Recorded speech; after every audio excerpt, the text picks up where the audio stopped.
I sure am glad to have each of you to be with us this morning. And I look across the auditorium, and for a summer travel season, we have a lot of people here. And so we're grateful to each of you. Hope you're blessed by this material.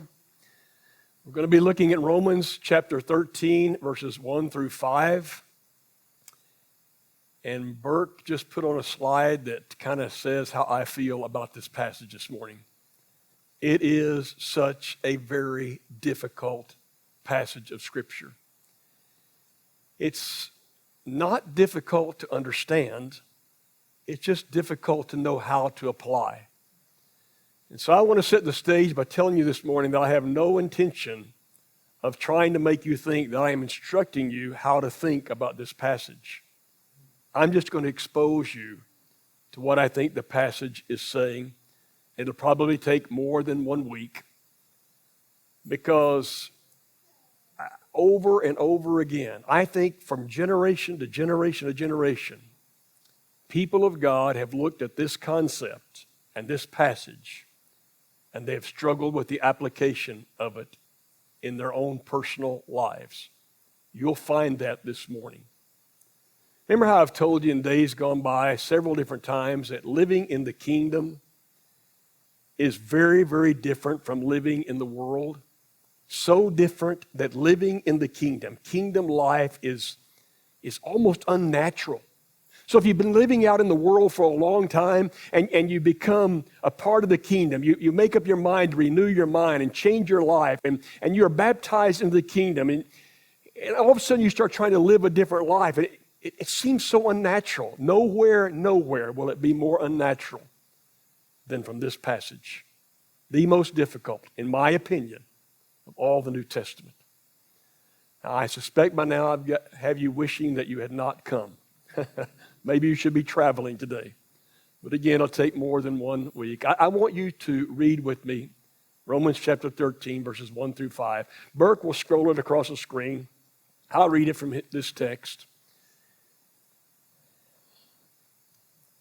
Let everyone be subject to the governing authorities. For there is no authority except that which God has established. The authorities that exist have been established by God. Consequently, whoever rebels against the authority is rebelling against what God has instituted, and those who do so will bring judgment on themselves. For rulers hold no terror for those who do right, but for those who do wrong. Do you want to be free from fear of the one in authority? Then do what is right. You'll be commended. For the one in authority is God's servant for your good. But if you do wrong, be afraid. For rulers do not bear the sword for no reason. They are God's servants against agents of wrath to bring judgment, punishment on the wrongdoers. Therefore, it is necessary to submit to the authorities, not only because of possible punishment, but also as a matter of conscience. So if you have thought all of your life that this passage is about obeying the speed limit, Donnie, if you thought it's about obeying the speed limit, stopping at stop signs, you probably have missed this passage. It may include that, but it's far more than that. So there are two concepts that I want you to look at as we begin. The first is this word rebel and the word submit.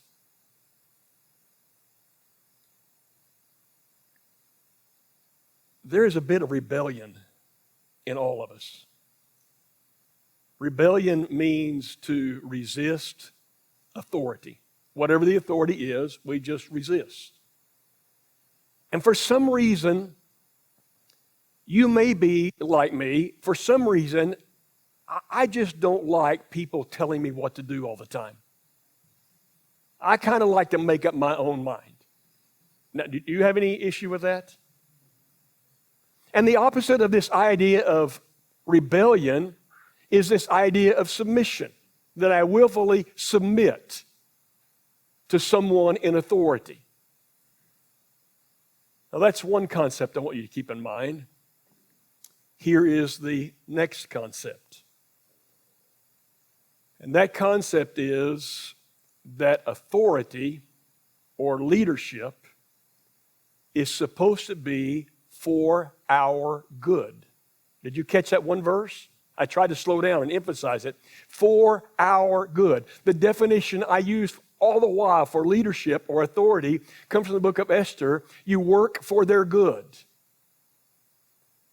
Now, you and I have always lived our lives and will always live our lives under authority.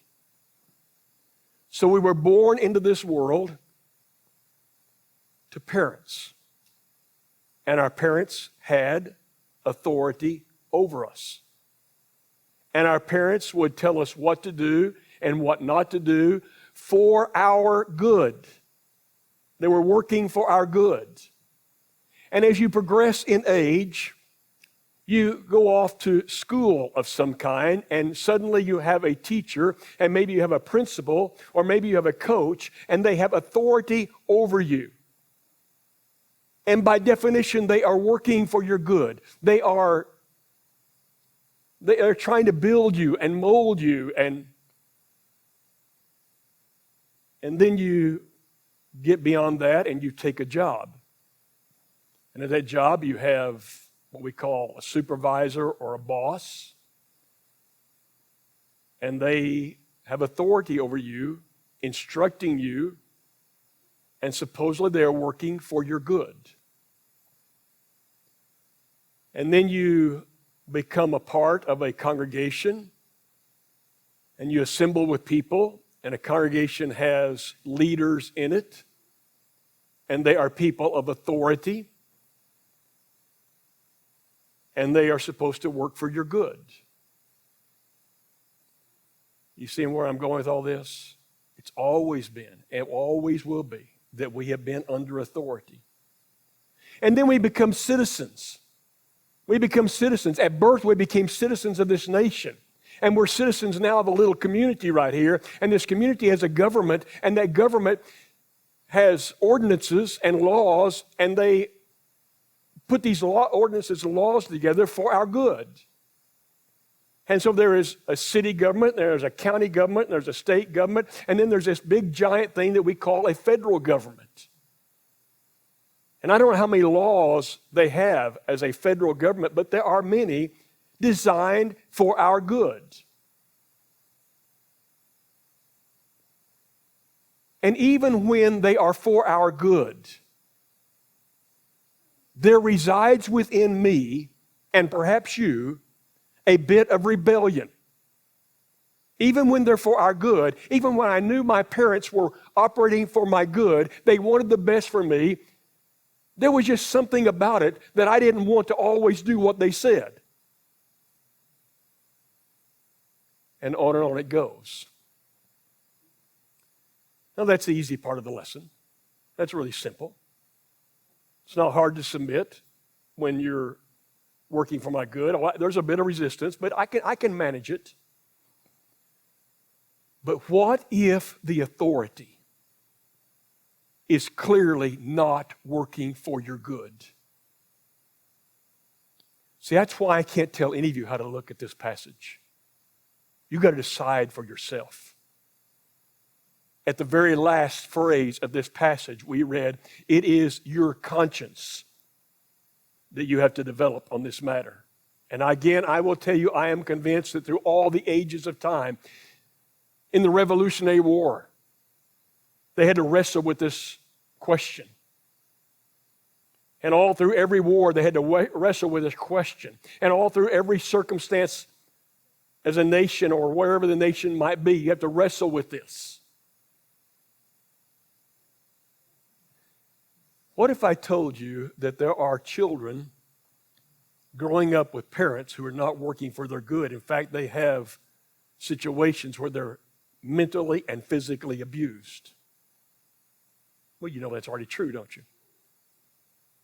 And what if I told you that there are some teachers that are downright mean, none of them in this audience, but some of them, they're just not good for the student?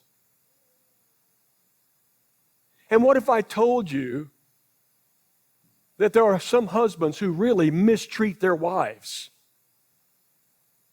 And what if I told you that in some congregations there is leadership, and the leadership has a tangent idea, and they go off in a tangent idea, and it really is not for our good? What do we do? I've got one bigger than all that. What if I told you this morning that the number one persecutor of people historically has been government? I've told you all along that we don't really know persecution. All through the book of Acts, we saw the great persecution of God's people. We don't know it. But historically, the great persecutor of people has always been government. So you go back to a man named Joseph.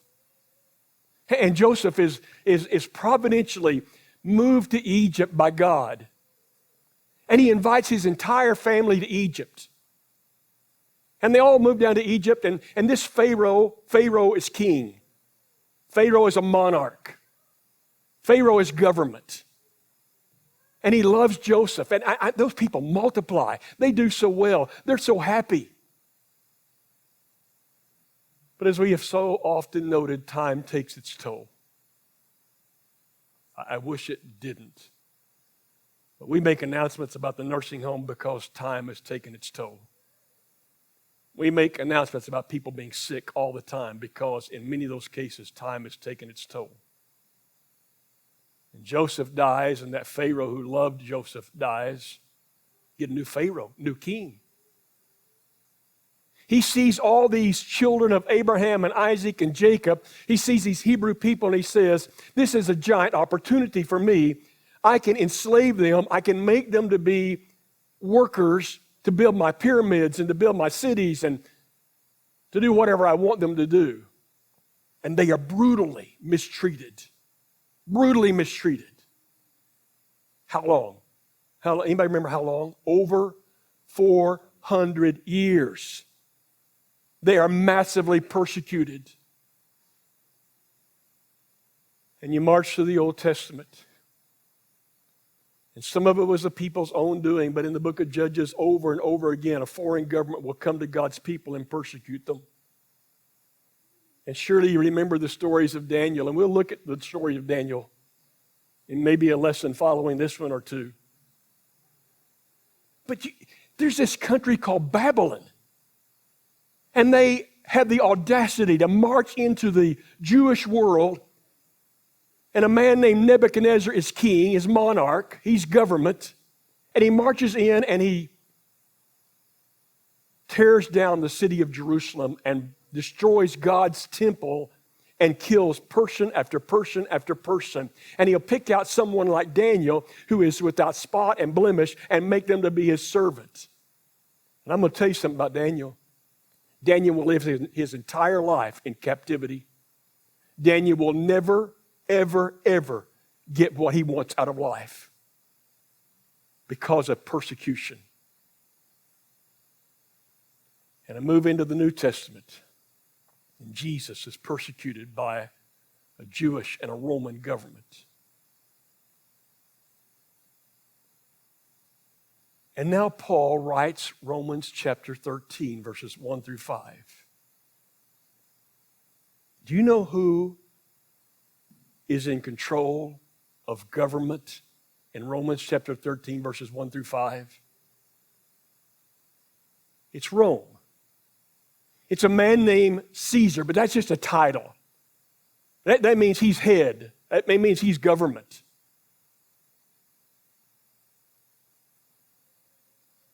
This particular Caesar is called Nero. At least we think it was Nero. Looking at his lifespan, looking at when this might have been written. Nero never worked for a person's good in his life, apparently. except his own. He was a tyrant. He was self-indulgent. He was immoral. And he hated Christians. He burned his own city of Rome and blamed it on Christians. And so he had the perfect right, he thought, to take these Christians and put them in animal skins and put them in an arena so that wild animals would come in and tear them apart. And he would hang Christians on a pole while they were alive and set them on fire so they could be street lights for the city that's been already burned. The persecution was terrible. But does that surprise anyone? That's just biblical stuff. In our own lifetime, have we not read the stories at least about a Hitler who is indeed a white supremacist, ugly white supremacist? Somehow he convinces his people that there are other human beings that are less valuable. What a ridiculous thought. No one's more important than anybody else. I don't care where you come from, what you look like. And they slaughter thousands upon thousands of Jewish people. It's happened in North Korea, it's happened in China, it's happened across Africa, it happens everywhere. And here we are. Here we are on a Sunday morning, and we're reading this passage that says, as people of God, we are to submit to authority. And frankly, I don't know how to do it. I haven't figured out for my own life how to do it. It is the hardest thing that I've ever dealt with in my entire life, bar none.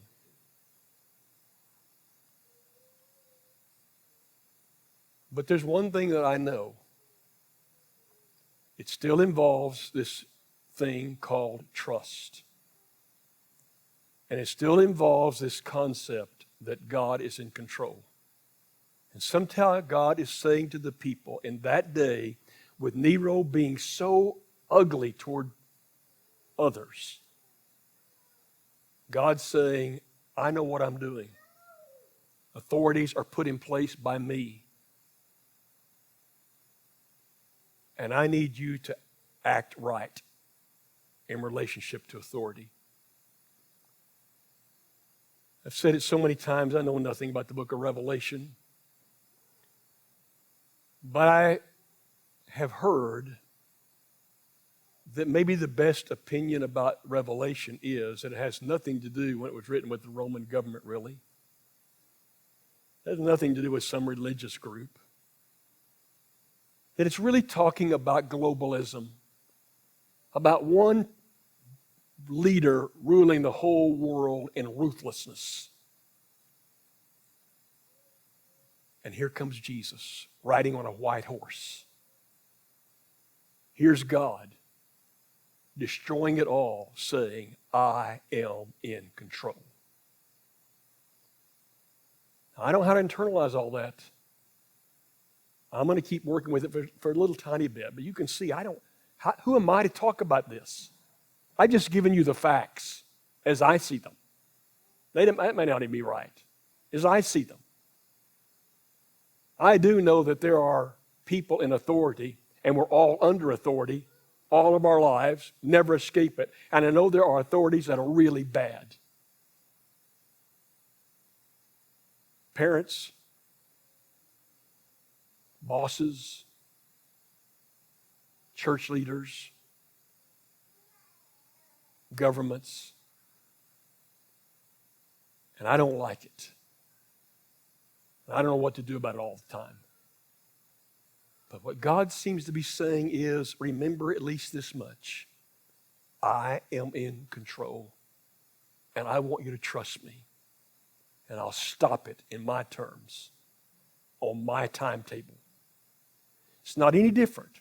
Listen carefully. It's not any different than what he said just prior to this Romans 13, when he said, do not, my words, take revenge. Do not repay evil for evil. Leave it to God. He will set it all straight. Have you heard me say, I don't know how to do this? Have you heard me say it's a matter of your conscience? Have you heard me say you've got to figure it out for yourself? I'm still struggling with it. But I know this. I know this, that Jesus died to purchase a people and to build a kingdom. And I know that the kingdom has extraordinary benefits here and most certainly when this life is over. And my friends, it's over in a moment's time. How can a person get bitten by a bee and life come to an end so quickly? But even if it's lasting for a long, long time, it's so very short. And when it's over, there is paradise and reward waiting for all of us. All because of what Jesus did.